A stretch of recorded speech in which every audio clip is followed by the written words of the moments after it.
असां हिकिड़ो दोस्त मुंहिंजे बच्चन खे मज़ाक कराईंदो आहे, बाबा जे बिलावल भुट्टो ज़रदारी आहे त पोइ तव्हां शेख लाशारी आहियो। सो बहरहाल हिते सिफ़ारिश इलाही मज़बूत हुई तव्हांजी।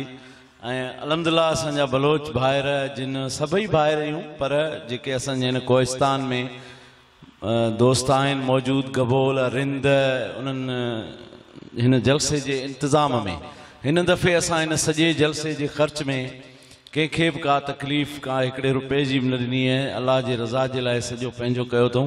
सिर्फ़ु गोश्त असांखे हिकिड़े अलाह जे प्यारे बाने हिन ई कोहिस्तान जे धरती जे बाशिंदे हू पंहिंजे नाले ज़ाहिर करण खे पसंदि न कंदो आहे, उन ॾिनो अलाह साईं उनजो क़बूल फ़रमाए।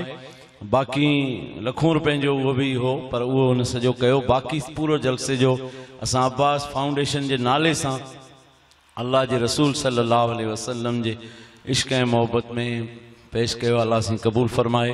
ज़िंदगी रही त इंशा अल्लाह ईंदड़ प्रोग्राम जे लाइ हाणे खां ई तव्हांखे दावत ॾेई था छॾियूं। ऐं हिकिड़ी तव्हांखे गुज़ारिश थो कयां त ज़ाहिर आहे इंसान जे सदाईं हिकिड़ो हाल कोन्हे। हाणे असांजी सिहत इन कंडीशन में न रही आहे जीअं अॻे असां डुक डोड़ ऐं इंतज़ाम करे सघंदा हुआसीं। तव्हां सभिनी जे दर ते दुआ जे लाइ दरख़्वास्त थो कयां, अल्लाह साईं असांखे उहा सिहत ॾे जो असां तव्हांजे हर कंहिंजे दर ते दावत खणी पुॼूं हिन महफ़िल नात जी। पर हाणे सिहत तमामु माना अॼु आऊं ही जलसे जी कामयाबी ॾिसी तव्हांखे बीहण ऐं ॻाल्हाइण जहिड़ो नज़र आया आहियां, न त कल्ह खां कंडीशन इन खां बिल्कुलु उबतड़ हुई। अॼु मंझंदि जो बि तबियत काफ़ी नासाज़ थी वई, पर मूं तव्हांजे मोहबतनि खे जज़्बनि खे ॾिठो आहे। सची ॻाल्हि इहा आहे त मुंहिंजे अंदरि ईअं सम्झो त हिकिड़ो ईमानी ताक़त जे तुफ़ेल जोबन ऐं जवानी अची वई आहे अल्हम्दुलिल्लाह। ऐं तव्हांजी दुआऊं घुरबियूं इनशा अल्लाह। किन दोस्तनि जो इसरार हो त हिन दफ़े जेका इहा महफ़िल कयो इहा हैदराबाद ऐं जामशोरे में कयो, पर मूं चयो त न, कोहिस्तान जे धरती सां जेको असांजो पेच आहे उहो बि क़ाइमु रखिणो आहे। असां इत्तेफ़ाक़ सां पंहिंजे बच्चनि जे तालीम ऐं पंहिंजे तनज़ीम खे ज़िले लेवल ते तरक़ी ॾियण जे ख़्याल सां हिन वक़्तु जेको आहे सो जामशोरे में क़याम पज़ीर थिया आहियूं, पर हीअ असांजो ॻोठ गाम हीअ ई आहे। ऐं इन असांजे इन मुंतक़िली आर्ज़ी राइश जे मुंतक़िलीअ खे माण्हू मुख़्तलिफ़ रूपनि में ॾिसणु शुरू कयो आहे। हिते एतिरा उहे माण्हू न आहिनि, पर इहा उन्हनि ताईं पैगाम पुॼायो त इन जो ताल्लुक़ कंहिं बि सियासी या कंहिं सबब जो न आहे, सवाइ इन जे त मुंहिंजा बच्चा शहर में को सुठी तालीम हासिल करे का सुठी ज़िंदगी गुज़ारे सघनि, उन जे लाइ इन मक़सद लाइ विया आहियूं। बाक़ी कंहिं किले में वञी कोन वेठा आहियूं जो हिते को ख़ौफ़ आहे उते का पनाह आहे, अहिड़ी का बि ॻाल्हि कोन्हे। हिते खां वधीक सवला आहियूं, पर असांजो ईमान आहे त किथे बि इंसान हुजे हिफ़ाज़त करण वारी अल्लाह जी ज़ात आहे। ऐं अल्हम्दुलिल्लाह असां कंहिंसां बि को अहिड़ो बर्ताव न कयो आहे जंहिंमां को असांखे जोखो हुजे। असां सभिनी जे लाइ एतिराम जो जज़्बो रखूं था ऐं असांजी सियासत बि जेका आहे उहा बि एतिराम ऐं मोहबत वारी आहे, कंहिंसां का दुश्मनी ऐं बद इख़लाक़ी वारी त कान्हे का, पर इनशा अल्लाह का अहिड़ी वेर रखण जहिड़ी बि कान्हे का। सभिनी लाइ एतिराम आहे। बहरहाल हिकिड़ी ॻाल्हि सची आहे, उहा चई आहे, चऊं था, चवंदा रहंदासीं, उनखे माण्हू सियासत न बनाए। बहरहाल असांखे ख़िदमत करणी आहे। अब्बास फाउंडेशन तव्हांजी पंहिंजी तनज़ीम आहे, उनखे दुआऊं ॾियो, उन्हनि जूं मददूं कयो। हाजी साहिब खे यादि हूंदो पहिरियों प्रोग्राम जेको उन में मूं तफ़सील रखी हुई उनजी, त अल्हम्दुलिल्लाह हिन तनज़ीम जे ज़ेर एतमाम कोहिस्तान जी धरतीअ ते हिन वक़्तु बि 30 खां मथे दीनी तालीम जा मर्कज़ हलनि था पिया। सवनि जे तइदाद में मस्जिदूं तामीर थियूं आहिनि, मदरसा ठहिया आहिनि। अल्हम्दुलिल्लाह हज़ारे मरीज़नि जो किरोड़ों रुपयनि जो इलाज थियो आहे। लखें इंसाननि में किरोड़ों रुपयनि जी राशिन तक़सीम कया आहिनि। सवे माण्हुनि जूं तोरूं, हज़ारे माण्हुनि जूं तोरूं थियूं आहिनि। हज़ारे नियाणियुनि जूं शादियूं थियूं आहिनि। ग़रीबनि जे लाइ हिते घर अॼिया आहिनि, उन्हनि में हू आबाद आहिनि। किन खे उहे उन घर अॾण जे लाइ प्लाट मुफ़्त में मुहैया कया आहिनि। अहिड़ी तरह सां असां 500 खां मथे माज़ूरनि में व्हील चेयर विराया आहिनि। जेके माज़ूर वीचारा ज़मीननि ते रेड़ियूं पाईंदा हुआ, अॼु उहे पंहिंजी इज़त जी सुकून जी ज़िंदगी गुज़ारे हली फिरी सघनि था उन चेयर जे ज़रिए, उन साइकिल जे ज़रिए। उहे अञा बि असांजे इनशा अल्लाह रिथ में आहिनि। 2000 जे क़रीब व्हील चेयर असां कोशिश वठूं पिया त मौज़ूरनि ताईं पुॼायूं। उहे तयारी हेठि आहिनि, कुझु 500 जे क़रीब तयारी हेठि आहिनि, जेके जल्दी इंशाअल्लाह कंहिं महफ़िल में तक़सीम कबियूं माज़ूरनि में। उन सां गॾोगॾु ही नातिया महफ़िलूं, हे इल्मी अदबी ॾियारा, ग़रीब शागिर्दनि जी मदद, उन्हनि जा यूनिफॉर्म, उन्हनि जूं फ़ियूं, मुख़्तलिफ़ शोबाजात अल्लाह जे तौफ़ीक़ ऐं मदद सां, तव्हां भाइरनि जे दुआनि ऐं मोहबतनि सां, उलमा ऐं अकाबिरीन जी सरपरस्ती में ही महफ़िलूं, नात जूं, हमद, ही जलसा, ही ख़तमुल क़ुरान, ही जंहिं मदरसे जा अॼु 4 शागिर्द क़ुरान हिफ़्ज़ मुकमिल करे तव्हांजे साम्हूं दस्तार माणियऊं, उहे बि असांजे ADF जे ज़ेर एतमाम हलंदड़ मदरसे जा शागिर्द हुया। इंशाअल्लाह मुंहिंजा बचड़ा बि अल्हम्दुलिल्लाह 20 सिपारे जे क़रीब हिफ़्ज़ कंदड़ आहिनि। तव्हांजे दुआनि सां अल्लाह कंदो उहे बि इंशाअल्लाह हाफ़िज़ थींदा ऐं दीन जी ख़िदमत कंदा। पाण सभिनी जो जेको असुल सुकून ऐं इज़त ऐं आराम ऐं कामयाबी जो रस्तो आहे उहो दीन आहे। इख़्तिलाफ़, नफ़रतूं, सियासतूं, कुदूरतूं सभु ख़तमु करे पाण में भाइर थी, ज़ात पात कंहिं बि फ़िरके फंदे जो को वेछो न रखी गॾिजी इंसानियत जी ख़िदमत कयूं। इंशाअल्लाह इंसानियत जी ख़िदमत में सुकून ऐं इज़त ऐं आराम ऐं कामयाबी आहे।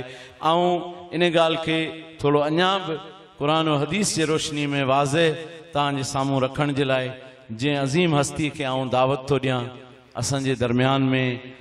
हूअं त आलम सगोरा तव्हां कारी कामरान साहब खे ॿुधो, असांजो ॿियो ख़तीब मौलाना ख़ान मोहम्मद पठान साहब आहे। मौलाना ख़ान मोहम्मद पठान जेॾो हुननि जो गजगोड़ कंदड़ आवाज़ आहे, एतिरी वरी मूं ॾिठी आहे त हुनजे अंदरि मोहबत जी गहराई आहे, इंसानी दोस्ती आहे, हमदर्दी आहे। तव्हां यकीन कयो हिन 2-3 सालनि जे जलसनि में हुननि जी मूंसां वॾी हौसला अफ़ज़ाई ऐं हमराही रही आहे। ऐं इंतिहाई हुननि जो शुक्रगुज़ार आहियां। हुननि जो फ़र्ज़ंद, हुन जा अज़ीज़ साथी, हुन सां गॾु आयल रज़ाकार, ॿी सॼी टीम सभु असां सां हिन आख़िरी घड़ीअ ताईं शामिल मदद आहिनि। ऐं मौलाना ख़ान मोहम्मद पठान जो संदसि साथी मौलाना हबीबुल्ला ख़ासि खेलीअ जो, ॿियनि साणनि आयल सभिनी रज़ाकारनि जो शुक्रगुज़ार आहियां। ख़ासि करे हाफ़िज़ सुलेमान लगारी साहब जो बि शुक्रगुज़ार आहियां, जंहिं ज़िले जामशोरे मां हेतिरा असांजा सलाहकार दोस्त वठी आयो ऐं उन्हनि हिते ख़िदमतूं सर अंजाम ॾिनियूं। त आऊं इंशाअल्लाह ऐं हिन जलसे जे अंदरि शुरका तव्हां सभु महिमान जेके जितां बि आया आहियो, हीउ मुंहिंजो आजाणो बि आहे, सिपास नामो बि आहे, तव्हांजी ख़िदमत में हथ अदब जा मोहबत मां ॿधी अर्ज़ु बि आहे त का कमी कोताही असां खां थी हुजे।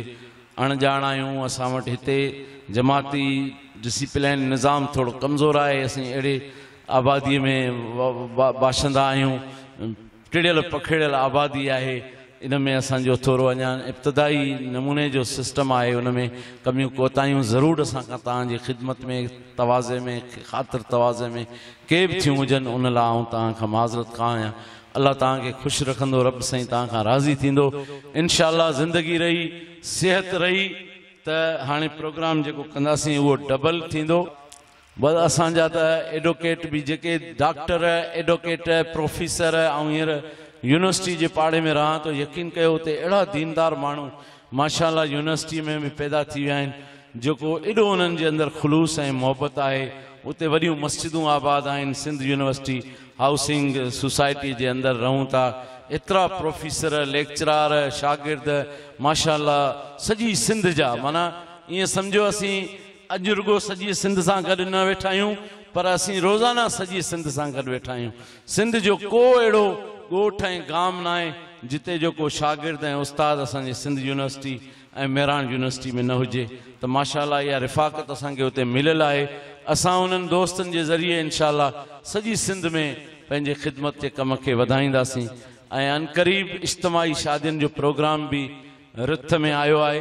साईं मौलाना ख़ान मोहम्मद पठान साहब हिकु तजवीज़ ॾिनी हाफ़िज़ जमील रहमान खे उमिरे ते मोकिलण जे लाइ सपोर्ट जी, उन में बि इंशाअल्लाह असीं पंहिंजे वस ऐं विथाइर जेका असां खां थी सघी ज़रूरु सपोर्ट कंदासीं। अञा पॉलिसी कुझु मशवरे में रखणी आहे ज़रूरु, छो त मूंसां गॾु बि का टीम आहे। हाजी इमदाद साहब जे लाइ मूं जे हिकिड़ो दिलि मां अची वियो, पंहिंजे बच्चे जे नात खे ख़ूबसूरत अंदाज़ में पढ़ंदे इन ख़ुशीअ मां मूंखे इहो अहसासु थियो त हाजी साहब खे अॼु कहिड़ी सूखड़ी ॾिजे गोल्डन जुबली जे मौक़े ते। उहा उमिरि जी टिकेट जे सूरत में ई मूंखे मुनासिबु लॻो। तव्हां सभिनी जे लाइ हाजी साहब असां गॾिजी हुते वञी दुआऊं कंदासीं। अल्लाह तव्हांखे बि नसीबु कंदो। अॼु ॾिसूं टियों असांजो रफ़ीक सफ़र केरु थींदो तव्हां मुंहिंजा इहो चंद घड़ियुनि जो हाणे इंतज़ारु रहियो आहे।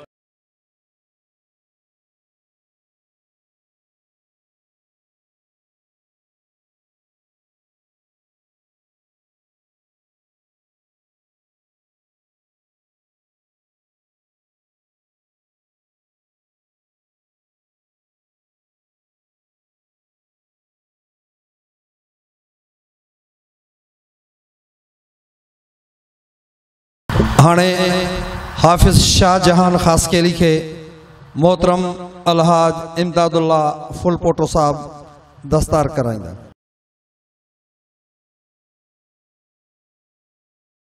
ऐं रूमाल जी दस्तार बदराइंदा। हाफिज शाहनवाज खास के लिखे मोहतरम अलहाज इमदादुल्ला फुल पोटो साहब। शाहजहान खास के लिए हाफिज शाहजहान खास के लिए हाफिज अरशद खास के लिखे मोहतरम मरकजी सालार इंजीनियर अब्दुल रज़ाक आबिद लाखो साहब टोपी पहराइंदा ऐं रूमाल जी दस्तार कराइंदा। हाफिज अरशद खास के लिए